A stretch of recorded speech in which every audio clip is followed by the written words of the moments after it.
There are very short borders, such as the one separating Zambia and Botswana, and there are extremely long ones, such as the border between Chile and Argentina.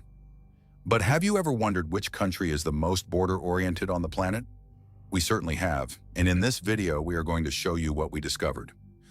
Out of the 195 internationally recognized countries, 37 do not share a land border with any other nation. Their entire territory is located on one or more islands. Some time ago, we could have said that Bahrain was one of them. However, Bahrain is no longer on that list thanks to this 26-kilometer bridge that connects it by land to Saudi Arabia. Of course, the actual border exists only on a small artificial island through which the bridge passes. Meanwhile, other countries have extremely long and intricate connections with their neighbors. One way to determine which country is the most border-oriented in the world is to look at which one has the greatest number of neighbors. That is, which country shares borders with the largest number of different states. In this case, the calculation is fairly straightforward, and there is a tie for first place. Both Russia and China share borders with 14 different countries. China borders North Korea at this point, and if we follow its perimeter in a counterclockwise direction, we will encounter all of these countries until we finally reach Vietnam. Russia also borders North Korea, and if we continue in the same direction, we will pass all of these countries until we arrive at Mongolia. Another option, instead of counting the number of neighbors, is to examine the total length of each country's borders. That seems reasonable. The more kilometers of borders a country has, the more border-oriented it should be. Using that measure, China remains at the top of the ranking with more than 22,000 kilometers of international borders. It is followed by Russia, and then come Brazil, India, and the United States. However, neither the number of neighboring countries nor the total length of a country's borders really tells us how border-oriented a country truly is. A country may have fewer kilometers of borders, yet those borders might be present almost everywhere within its territory. Take Switzerland, for example. It appears to be much more border-oriented than either Russia or China, yet its total perimeter is only about 1,800 kilometers, and it shares borders with just 5 countries. Far below the leaders in those rankings. We can probably guess why this happens. Switzerland is a much smaller country. There is simply less total border to measure, yet those borders seem much more prominent. So let us explore another approach. What if we divide the total length of a country's borders by its total land area? That might give us a better idea of what we are trying to measure. We proposed using this formula, border length divided by total land area. We performed this calculation for all 195 internationally recognized countries, and the results were ranked as follows. In first place was Vatican City, followed by 4 other European microstates. And as we continued down the list, we kept seeing small countries. It almost looked like nothing more than a ranking of countries by land area, which was not very useful for what we were actually trying to determine. To understand why this happened, we had to set geography aside for a moment and turn to mathematics. That is when we discovered that this calculation contains a bias in favor of smaller countries for a simple geometric reason. Take this square as an example. If we increase the length of each side by a factor of 10, its perimeter will also increase by a factor of 10. However, its area will increase by a factor of 100.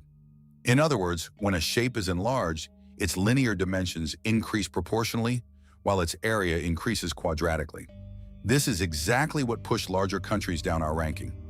As a country's border becomes longer, its land area increases at the square of that rate, which distorts the calculation. So we turned to another mathematical tool that could help us. We compared the border length of each country with that of a circle having the same land area. We used a circle as the reference because it is the geometric shape that encloses a given area with the smallest possible perimeter. Essentially, the idea was to compare the outline of a country with that of a circle, while ignoring its coastline, since coastlines are not international borders. That led us to this new formula, which allows us to calculate something like a border index. The higher the value, the more border-oriented the country is. What we expect from this formula is that countries whose shapes differ more significantly from a circle will receive higher scores. Countries with proportionally more protrusions should therefore obtain larger values, as we would expect in the case of Colombia. The same applies to countries with more winding and irregular borders, featuring numerous twists and turns, such as Switzerland. Likewise, countries that are fragmented or contain exclaves, such as Angola, should also receive higher scores.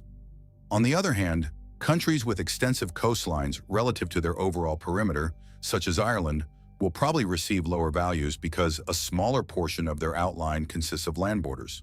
So let us see whether this actually works. We discarded the previous formula and replaced it with the new one. This is the ranking we obtained. As expected, countries that are islands and have no international land borders receive a score of 0. From there, we find the least border-oriented countries. The first is Bahrain, which makes perfect sense because its only land border exists on the artificial island in the middle of the bridge we mentioned earlier. Next comes Denmark, which also seems perfectly reasonable. That is because we are not considering only the European part of the Kingdom of Denmark. We are also including Greenland, a gigantic island with no land borders. Therefore, the only borders included in the calculation are the one with Germany and this tiny border with Canada on Hans Island. Completing the bottom 3 is Qatar. A large portion of its territory extends into the Persian Gulf, leaving it with only a short land border with Saudi Arabia. The next 2 cases may come as a surprise: South Korea and Papua New Guinea. If we look at these countries, their borders are not especially short.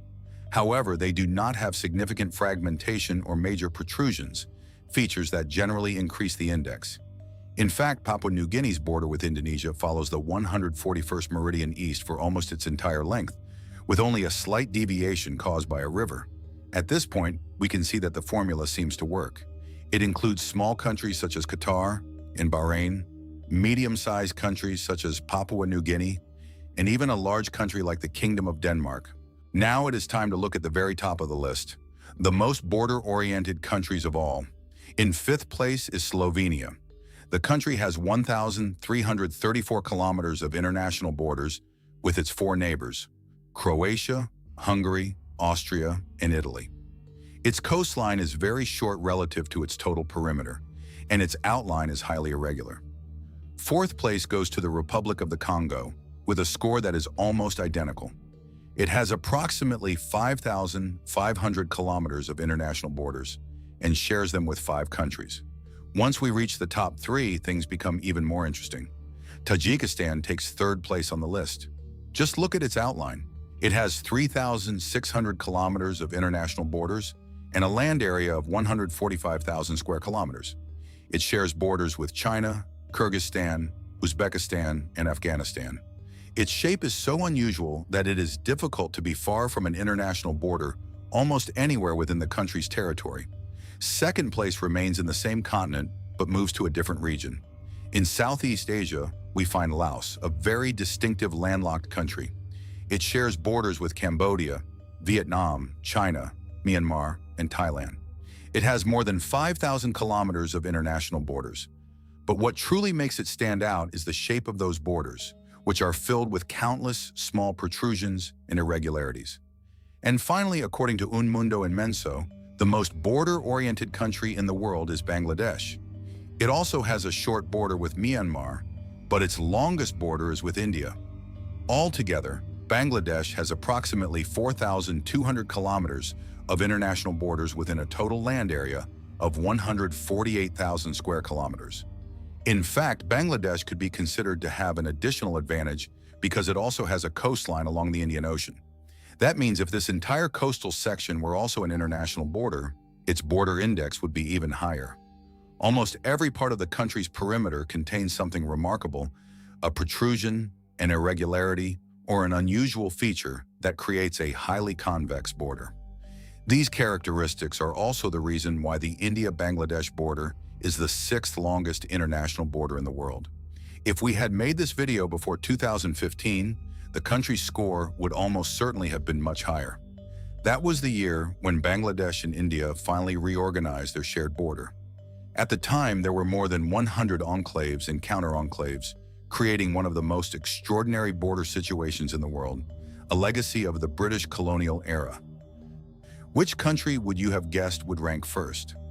Let us know your answer in the comments below.